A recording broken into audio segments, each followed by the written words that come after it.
The story begins with our heroine, Jana, who is heading to her grandmother Mary's house for a Thanksgiving party, along with her son Benji. A week earlier, her husband disappeared, using an office tour as an excuse. Jana's plan is to confront him at the party. But Mary lives deep in the woods, and as the night grows darker, the road becomes creepier and creepier. Meanwhile, the taxi driver is already planning to raise the fare when suddenly a gigantic deer appears in front of the car. The collision with its antlers sends the vehicle flying into a ditch. Everyone survives except the driver, who gets trapped and writhes in pain. Jana realizes that staying in the car will only mean certain death, so she grabs her son and somehow escapes, finally making it to Mary's house. But the real horror is only beginning. Mary is still painting strange and mysterious artwork, this time filled with terrifying scenes. Jana recalls the car accident, but here there's no such thing as mobile network coverage. Meanwhile, a group of armed strangers arrives at the crash site, where they find Jana's phone and Mary's address.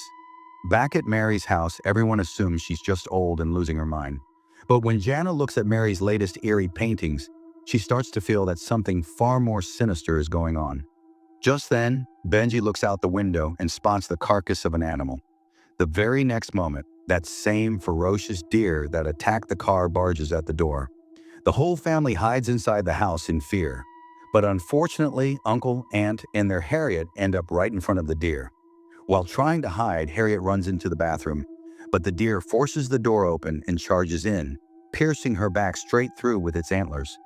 Meanwhile, Jana somehow manages to get the kids and Mary into the van, trying to escape. Suddenly, everyone realizes that one person is missing. Out of nowhere, Harriet comes running outside, but in the very next instant, the ferocious deer splits her in half with its antlers. The horrifying scene shocks everyone to the core. Andrew slams on the accelerator, trying to get away, but the deer chases right after the van. Thankfully, the van is sturdy. Otherwise, they all would have met the same fate. After a few heavy hits, the deer finally gives up the chase. At the same time, 3 armed strangers arrive at Mary's old house. In the backyard, they discover Harriet's body torn into pieces, and shockingly, she's still alive. But their leader finishes her off with a knife to end her suffering. Meanwhile, Jana and the rest of the family's troubles get even worse, because the way back is now blocked by a fallen tree. Andrew, in distress, regrets bringing the kids, calling it a huge mistake. He plans to pull the tree out of the way. A rope is tied to the van, but just then, that monster-like deer shows up again. Jana, sitting in the driver's seat, panics and slams the accelerator. Sadly, Andrew's foot gets caught in the rope as the van lurches forward. Harrison, standing outside, is left completely stunned watching it happen. Santa swings the van around, trying to ram into the deer. The distance keeps closing in. Suddenly, the deer spins around and charges straight at Harrison. The poor boy runs into the forest to save his life. While running in the dark, his foot lands on a dry twig. Hearing the sound, a deer starts chasing him. Terrified, he falls face first into an animal's dung. But surprisingly, the deer smells the stench and leaves. Harrison's life is spared, but he's in a pitiful state, worse than a stray dog. He wanders through the forest and breathes a sigh of relief when he sees a rabbit ahead. Out of anger, he kicks it away. But suddenly, dozens of rabbits emerge from the darkness. These aren't cute bunnies, though. They're vicious, bloodthirsty creatures with sharp fangs. As he backs away apologizing, his foot gets caught in a hunter's trap. Now lying helpless on the ground, those demonic rabbits lunge at him. The whole scene looks like something straight out of a black comedy horror. Meanwhile, Jana's van finally comes to a halt because it runs out of fuel. When she steps out and looks around, she sees Andrew's corpse in the distance. He had been dragged to death with a rope, but there's no time to mourn. Sana notices that Mary has wandered into the forest alone. Mother and son run after her and find her chanting some strange incantation. Under the light, scattered human bones and body parts can be seen strewn across the grass. The truth comes out. They end up right at the lair of the giant deer. And suddenly, from the darkness, comes that deep voice, the beginning of true terror. Hearing the roar echoing through the jungle, Jana finds Mary hiding in the bushes. The thick undergrowth slows down the ferocious deer a little, and somehow, the 3 of them manage to make it to the road. Just then, Headlights flash in front of them, and three armed men appear. In a desperate attempt to save themselves, Sana and her family jump into their vehicle. At that moment, the most important thing was to escape the bloodthirsty deer's territory. After about half an hour, the vehicle finally stops in front of an old house. The door opens, and standing there is Jana's husband, Simon. Shocked and furious, Jana demands, "So this was your office tour? Running shady business deals in these forests?" Simon's anger only grows. He explains that he came here to strike a big deal and scolds Jana for bringing their child along. Meanwhile, their son, Penji, stands by the door overhearing everything. In anger, he storms out and sees two men carrying a cage. Inside the cage is a tiny baby deer. Back inside, after the heated argument, Jana heads to the control room and tries to call the police using a satellite phone.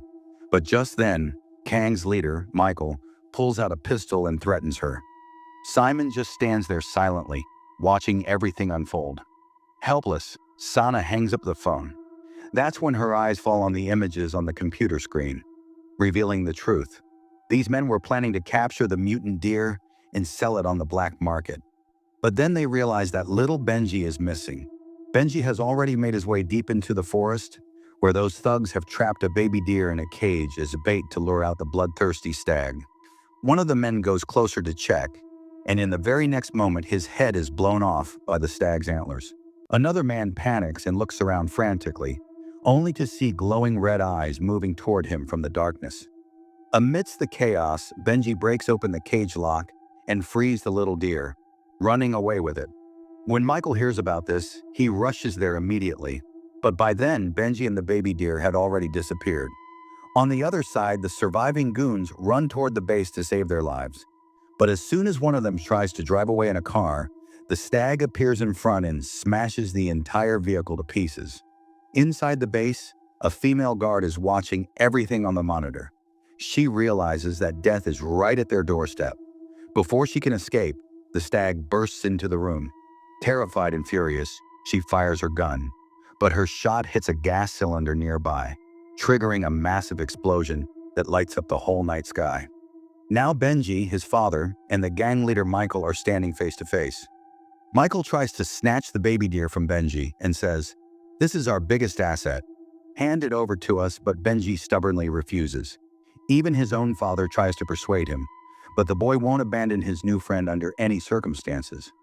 Just as Michael raises his gun to seize the little deer, the same terrifying roar echoes again. Everyone thought the mutant stag had died in the explosion, but no. With furious, glowing red eyes, it returns. Seeing its baby in danger, the stag charges at Michael, dragging him away screaming into the darkness. Taking the chance, Jana goes to pick up the phone that had fallen on the ground so she can call the police. But her husband blocks her way. While the two are arguing, the deer comes back and stands in front of Paji. But this time, it doesn't attack. Instead, it slowly walks toward the baby deer. Jana immediately understands. It's the bond of a parent and child. She leaves the baby deer with its father. For the first time, that ferocious animal shows mercy. Jana finally realizes the truth. The deer became so dangerous because its family had fallen victim to human greed. The forest was destroyed. The hunters killed their mother, and drinking polluted water changed its body. That's why the other animals turned violent too. But the story doesn't end there. Suddenly, a gunshot rings out, and the injured deer collapses to the ground. When they turn back, they see Michael. He was still alive and had returned for revenge. But before he could kill Jana and her son too, another shot is fired from behind. And shockingly, the shooter is none other than Mary, who had suddenly regained full consciousness. Not only that, but in all the chaos, Sana's husband tries to escape alone with the car. But his journey doesn't last long. Suddenly, there's movement in the back seat. He stops the car, turns around in fear, and sees a cute little rabbit sitting there. But this is no innocent rabbit. Its eyes burn with the same thirst for blood. And in the very next moment, the story ends with a horrifying twist. So with this, the story ends here. Honestly, the movie is full of thrills and gore.